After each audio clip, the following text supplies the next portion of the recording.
Hello दोस्तों, मैं रेमा श्रीवास्तव स्वागत करती हूँ आपके अपने चैनल आसान हिंदी में। आज हम लोग पढ़ेंगे विकारी शब्द संज्ञा के बारे में। तो चलिए देखते हैं। तो संज्ञा क्या है? एक विकारी शब्द है। विकारी शब्द कितने होते हैं? 4 होते हैं। कौन कौन से? संज्ञा, सर्वनाम, क्रिया और विशेषण। यानी संज्ञा, सर्वनाम, क्रिया और विशेषण, इन 4 प्रकार के शब्दों में विकार होता है। इसी वजह से इन चारों को विकारी शब्द कहते हैं। अब विकार किन किन आधारों पे होता है यह देखा जाएगा। तो इन चारों में विकार लिंग और वचन के आधार पर होता है। जैसे संज्ञा में हम विकार देखेंगे कि लिंग के अनुसार विकार हुआ लड़का। संज्ञा शब्द जो लड़का है, लिंग के अनुसार इसमें विकार होगा, अर्थात परिवर्तन होगा। लड़का के जगह पे लड़की हो जाएगा। और वचन में भी इसमें परिवर्तन होगा। एक वचन में लड़का होगा तो बहुवचन में लड़के हो जाएगा। ऐसे ही वचन में एक वचन में लड़की होगा और बहुवचन में लड़कियां हो जाएगा। तो हमने देखा कि संज्ञा एक विकारी शब्द है जिसमें लिंग और वचन के अनुसार विकार यानी कि परिवर्तन होता है। दूसरा विकारी शब्द है सर्वनाम। सर्वनाम में भी लिंग और वचन के आधार पर परिवर्तन होता है। जैसे उसकी, लिंग के अनुसार में यदि लड़की है तो उसकी होगा और लड़का है तो उसका होगा। तो लिंग के अनुसार भी सर्वनाम में परिवर्तन यानी विकार होता है। वचन, वचन के अनुसार भी सर्वनाम में परिवर्तन होता है। वचन में भी एक वचन और बहुवचन होता है। जैसे अकेले की बात है तो उसकी या उसका, लेकिन अगर कई लोगों की बात है तो वहाँ पे उसके हो जाएगा। फिर हम देखेंगे क्रिया। क्रिया भी एक विकारी शब्द है, अर्थात इसमें भी परिवर्तन होता है। किसके अनुसार? लिंग और वचन के अनुसार। लिंग के अनुसार कैसे होगा? यदि लड़का है तो दौड़ता हो जाएगा और यदि लड़की है तो दौड़ती हो जाएगा। वचन के अनुसार भी क्रिया में परिवर्तन होता है। जैसे दौड़ते, अगर अकेले की बात होगा तो दौड़ता, और यदि कई लोग हैं तो वचन के हिसाब से दौड़ते हो जाएगा। ऐसे ही विशेषण में भी लिंग और वचन के अनुसार परिवर्तन होता है, अर्थात विकार होता है। जैसे काली, लिंग के अनुसार काली यदि लड़की है तो, और यदि लड़का है तो काला। वचन के अनुसार भी इसमें परिवर्तन होगा, काला या काले। तो जब एक वचन होगा तो काला, बहुवचन होगा तो काले। तो हमने देखा संज्ञा एक विकारी शब्द है, और केवल संज्ञा ही नहीं बल्कि विकारी शब्दों की संख्या 4 है। वह चारों हैं संज्ञा, सर्वनाम, क्रिया और विशेषण। इन चारों में लिंग और वचन के अनुसार परिवर्तन होता है, यानी विकार उत्पन्न होता है। अब हम देख लेंगे अविकारी शब्द को। हमने विकारी शब्द में 4 शब्दों को देखा, संज्ञा, सर्वनाम, क्रिया और विशेषण, और इन चारों में लिंग वचन के अनुसार परिवर्तन होता है, यानी विकार होता है। अब हम देखेंगे अविकारी शब्द, अर्थात जिनमें लिंग वचन के अनुसार परिवर्तन नहीं होता है, विकार उत्पन्न नहीं होता है। तो ऐसे शब्द भी 4 हैं। कौन कौन से हैं? संबंध बोधक, क्रिया विशेषण, समुच्चय बोधक और विस्मयादि बोधक। तो ये 4 प्रकार के शब्द हैं जिनमें विकार उत्पन्न नहीं होता, जिनमें परिवर्तन संभव नहीं होता। संबंध बोधक के शब्द हैं जो सो। जो सो शब्द संबंध बोधक है और इसमें परिवर्तन नहीं होता है। क्रिया विशेषण, अर्थात क्रिया की विशेषता बताते हैं जो शब्द, उसे क्रिया विशेषण कहते हैं। और क्रिया विशेषण एक अविकारी शब्द है क्योंकि इसमें विकार परिवर्तन नहीं होता है। जैसे धीरे या फिर तेज, कोई कार्य धीरे हो रहा है या तेज हो रहा है, उस कार्य को करने की जो क्रिया है या फिर जो कार्य हो रहा है उसकी गति बताता है धीरे या तेज। तो इसमें भी परिवर्तन नहीं होता है। समुच्चय बोधक, इसमें भी परिवर्तन नहीं होता है, विकार उत्पन्न नहीं होता है, और ऐसे शब्द है इसलिए और। विस्मयादि बोधक, इसमें भी विकार उत्पन्न नहीं होता, यानी परिवर्तन नहीं होता। विस्मयादि बोधक शब्द भी कैसे होते हैं? अविकारी होते हैं। जैसे अरे, क्या, अच्छा, यानी जहाँ पे आश्चर्य का बोध होगा वहाँ विस्मयादि बोधक होगा और विस्मयादि बोधक शब्द अविकारी होते हैं। अब हम देखेंगे संज्ञा, जो कि हमारे विकारी शब्द में पहले नंबर पे आता है। तो संज्ञा का अर्थ जानेंगे। संज्ञा का अर्थ जानेंगे। इसका अर्थ नाम होता है। संज्ञा का अर्थ नाम होता है, अर्थात किसी का भी नाम है तो वह क्या है? संज्ञा है। यह संस्कृत भाषा से लिया गया है। संज्ञा शब्द किस भाषा का शब्द है? तो संस्कृत भाषा का शब्द है। अब हम देखेंगे कि संज्ञा किसे कहते हैं या फिर उसकी परिभाषा। तो परिभाषा है, शब्द के जिस रूप से किसी व्यक्ति, वस्तु, स्थान व जीव के नाम का स्पष्ट बोध होता है उसे संज्ञा कहते हैं। हमने देखा कि शब्द के जिस रूप से, शब्द का वह रूप जो हमें यह बताता है कि यह कोई व्यक्ति है या कोई वस्तु है या फिर स्थान है या फिर जीव है, लेकिन सभी का नाम द्वारा बोध कराता है, तो उसे ही हम क्या कहते हैं? संज्ञा कहते हैं। एक बार फिर से हम देखेंगे संज्ञा, जो कि एक विकारी शब्द है। विकारी शब्द में पहले नंबर पे हमारा संज्ञा आता है, दूसरे नंबर पे सर्वनाम, तीसरे नंबर पे क्रिया और चौथे नंबर पे आता है विशेषण।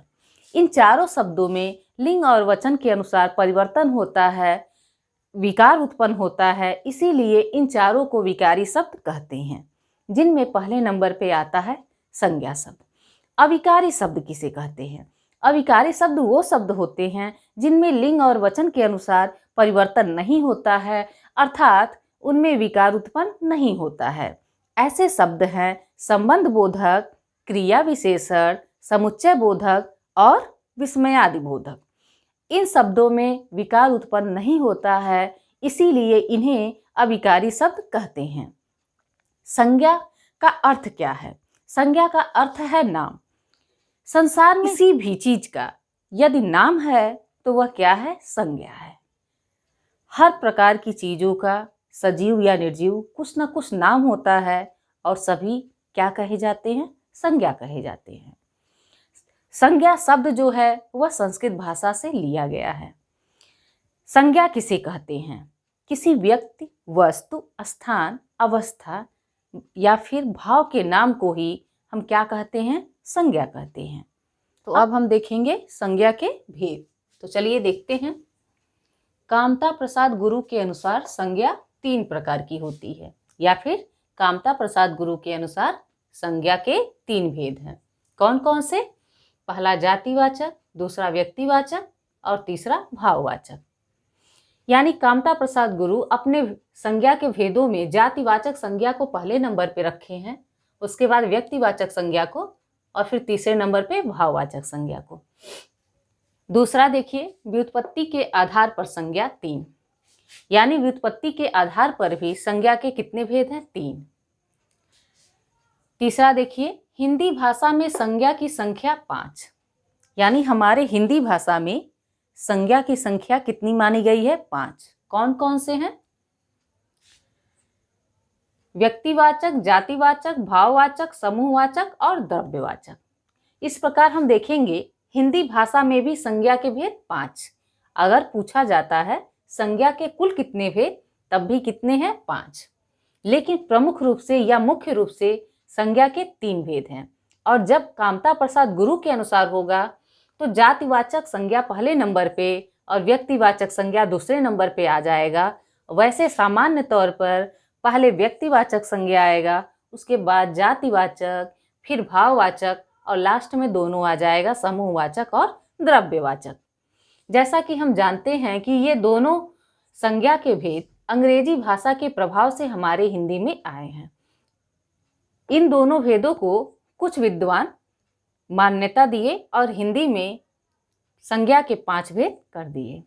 पहले नंबर पे हमारा आता है व्यक्तिवाचक संज्ञा। तो अब हम देखेंगे व्यक्तिवाचक संज्ञा किसे कहते हैं।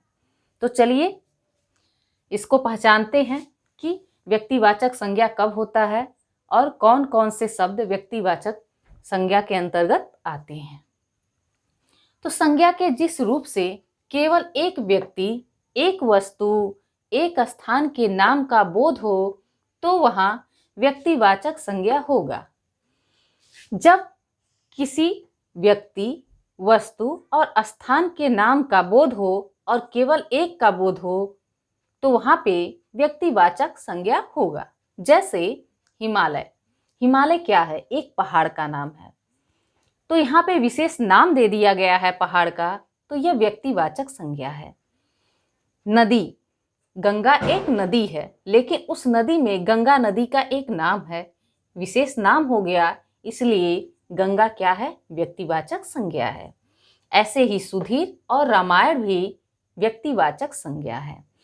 यानी जातिवाचक संज्ञा के अंतर्गत जिन शब्दों को विशेष नाम दे दिया जाता है, विशेष पहचान दे दिया जाता है, अर्थात उनके जैसा दूसरा नहीं होता है, तो वही शब्द व्यक्तिवाचक संज्ञा के अंतर्गत आते हैं। पहचान, ऐतिहासिक युद्धों के नाम, ऐतिहासिक युद्धों के नाम सदैव व्यक्तिवाचक संज्ञा के अंतर्गत आते हैं। जैसे पानीपत का युद्ध, बक्सर का युद्ध। दूसरे नंबर पे देखिए घटनाओं के नाम। किसी घटना का नाम होता है और उसका विशेष नाम दिया जाता है उस घटना को, तो भी वो क्या हो जाता है? व्यक्तिवाचक संज्ञा हो जाता है। जैसे चौरी चौरा कांड, सिपाही विद्रोह। यानी ये दोनों घटनाएं हैं और इनका नाम है, विशेष नाम पाने के वजह से ये क्या हो गए? व्यक्तिवाचक संज्ञा हो गए।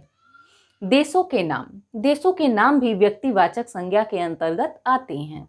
जैसे भारत, अमेरिका, जापान, रूस, भूटान। इन सभी देशों का अपना एक विशेष नाम है, जिसके कारण यह व्यक्तिवाचक संज्ञा के अंतर्गत आते हैं। अब हम देखेंगे दिशाओं के नाम।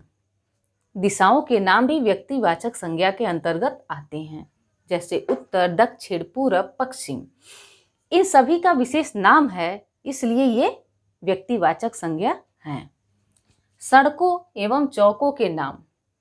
सड़कों और चौकों के नाम भी व्यक्तिवाचक संज्ञा के अंतर्गत आते हैं। जैसे शेर शाह सूरी रोड, राजीव चौक, चांदनी चौक।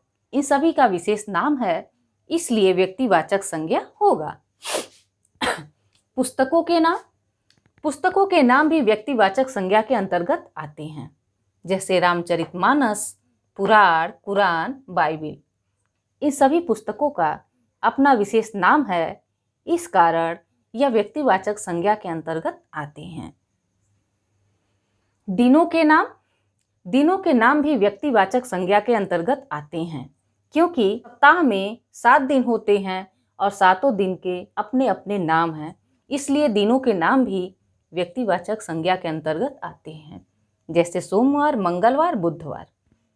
तो ये रहा हमारा संज्ञा का पहला भेद, व्यक्तिवाचक संज्ञा, जिसमें हमने 7 प्रकार के शब्दों को देखा कि जब ऐसे शब्द मिलते हैं तो व्यक्तिवाचक संज्ञा होते हैं। कुछ और भी शब्द हैं जो सदैव व्यक्तिवाचक संज्ञा के अंतर्गत आते हैं, उन्हें हम अगले वीडियो में देखेंगे और संज्ञा के अगले भेद को भी हम अगले वीडियो में पढ़ेंगे। तब तक के लिए धन्यवाद। उम्मीद है आप लोग को हमारा पढ़ाया समझ में आता होगा। धन्यवाद।